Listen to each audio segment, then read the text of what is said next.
Israel today deciding the fate of incumbent Prime Minister Benjamin Netanyahu in unprecedented repeat parliamentary elections. He's locked in a tight contest with his rival Benny Gantz. Paula Sleer's got the latest from Jerusalem. Well, 9 political parties are expected to be part of the next Israeli parliament, or the Israeli Knesset. And the competition here really boils down to 2 men: the incumbent Prime Minister Benjamin Netanyahu and his right-wing Likud party, and his former defense chief Benny Gantz and his more center-left blue and white party.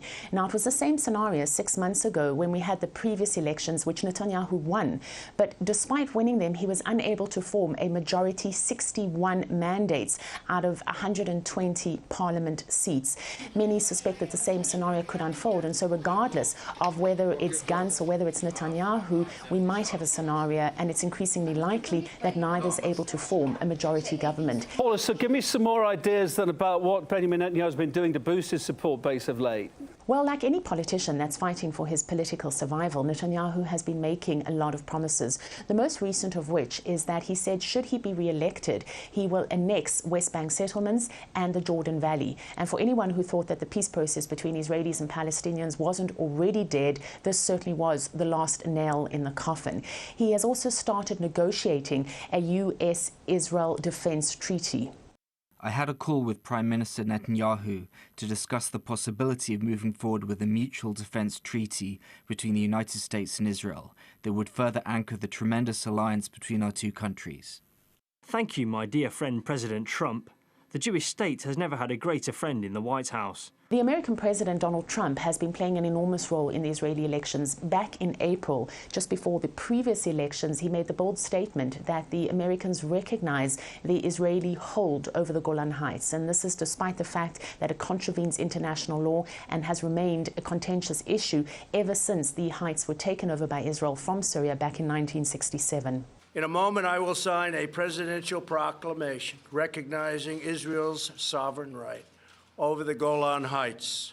Netanyahu has been using Trump in his election campaign. You just need to drive down any street in this country and you see both leaders beaming from election posters on any of the main streets. In Israel, a political analyst earns on average around $180,000 salary a year. And yet the support that Netanyahu gets from Trump, which is so much bigger, is essentially priceless. Should this country head to a 3rd election, which is what many here suspect and fear, the question is just what else is Trump going to promise Netanyahu? Bit of brief background here. The Israeli parliament was dissolved in April in a dispute over the growing influence of the ultra-Orthodox Jewish minority. The country's former defence and foreign minister, indeed, has refused to join Netanyahu's coalition now. Avigdor Lieberman's an outspoken opponent of the military draft privileges handed out to ultra-Orthodox community members. They can avoid compulsory army service if enrolled in religious studies.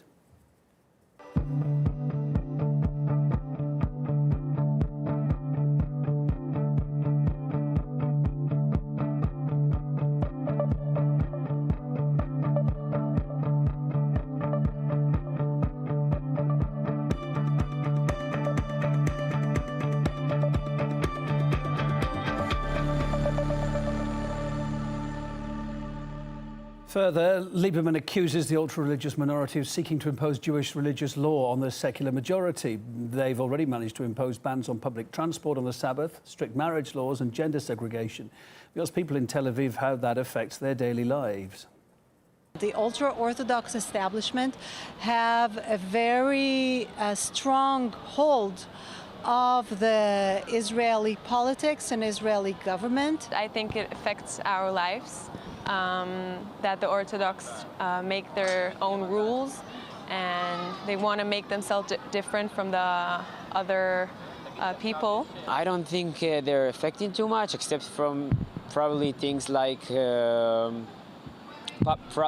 public transportation in Israel in Saturday. I don't have buses on Saturday if I want to go to the beach. The laws that they try to pass are not according to my opinions, but we should accept them as much as we accept other laws from other communities. I truly believe in diversity, but still I think they should live their lives and we supposed to live our lives.